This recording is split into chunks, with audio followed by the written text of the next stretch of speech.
আসসালামু আলাইকুম। আমার নতুন ভিডিওতে সকলকে শুভেচ্ছা জানাচ্ছি। আমি মোহাম্মদ জাহাঙ্গীর হোসেন। আজ খুব সকালবেলা উঠে কুমার নদীর তীরে চলে আসলাম মাছ কেনার জন্য। দুঃখের বিষয়, আমি মাছ নেওয়ার আগেই অন্য একজন মাছ নেওয়ার জন্য চলে এসেছিল, যে কারণে আমার আর সিরিয়ালে মাছ নেওয়া হলো না। মাছ যখন নেওয়া হলো না, তখন হঠাৎ একটা চিন্তা করলাম যে কিভাবে চায়না দুয়ারি দিয়ে মাছ তোলে তার ভিডিওটা আপনাদের মাঝে শেয়ার করি। তখন আমি ভিডিও করতে থাকলাম, দেখতে থাকলাম যে কিভাবে চায়না দুয়ারি দিয়ে মাছ তোলে।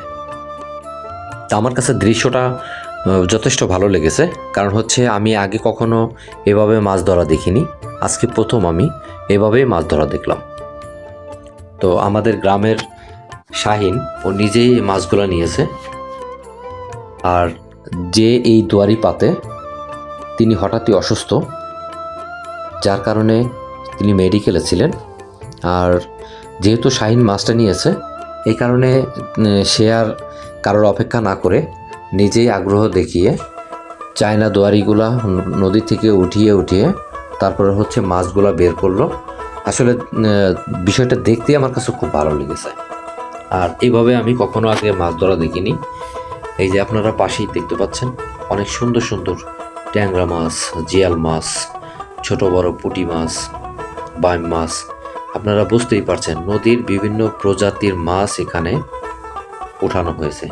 দৃশ্যটা কিন্তু আসলেই দেখতে অসাধারণ। আমার কাছে খুবই ভালো লেগেছে, কারণ হচ্ছে আমি আগে কখনোই এভাবে মাছ ধরা দেখিনি। এই যে এখানে দেখেন কিভাবে মাছটা ধরে। এই প্রজাতি আমি অনেকবার দেখেছি, যে শুনেছি আমি যে চায়না দুয়ারি দিয়ে মাছ ধরে। আসলে কিভাবে পাতে, কিভাবে এটার ভিতর মাছ ঢোকে এবং সেটাকে কিভাবে লাস্ট পর্যন্ত চায়না দুয়ারি নদী থেকে উঠানো হয় এবং মাছগুলো কিভাবে বের করা হয়, এই প্রসেসিংগুলো আমার কখনোই জানা ছিল না, কারণ আমি কখনো সচক্ষে দেখিনি। আর যে কারণেই আজকে এই সুযোগটা আর আমি হাতছাড়া করলাম না। আমি নিজেও দেখলাম এবং আপনাদেরকেও দেখানোর চেষ্টা করছি ভিডিওর মাধ্যমে। আসলে আপনাদের কাছে কতটা ভালো লাগবে এই বিষয়টা আমি জানি না, তবে আমার কাছে বিষয়টা খুবই ভালো লেগেছে। এটা আমাদের ফরিদপুর জেলার মধুখালী উপজেলার জাহাপুর ইউনিয়নের জাহাপুর কুমার নদীর পাড়ের দৃশ্য। বন্ধুরা, আমার ভিডিওটা যদি আপনাদের কাছে ভালো লাগে অবশ্যই লাইক, কমেন্ট, শেয়ার করবেন। আমার এই ভিডিওটা যারা আমার ইউটিউবে দেখবেন অবশ্যই আমার ইউটিউব চ্যানেলটা সাবস্ক্রাইব করবেন, পাশে থাকা বেল আইকনটি বাজিয়ে দিবেন নেক্সট ভিডিওর জন্য। আর আমার এই ভিডিওটা যারা পেজে দেখবেন অবশ্যই আমার পেজটা ফলো দিবেন, ফলো দিয়ে সাথেই থাকবেন, কারণ যাতে সবার আগে আমার ভিডিওটা আপনার কাছে পৌঁছায়। এই প্রত্যাশায় সবাই ভালো থাকবেন। দেখা হবে অন্য কোনো নতুন ভিডিওতে। সবাই ভালো থাকবেন। আসসালামু আলাইকুম।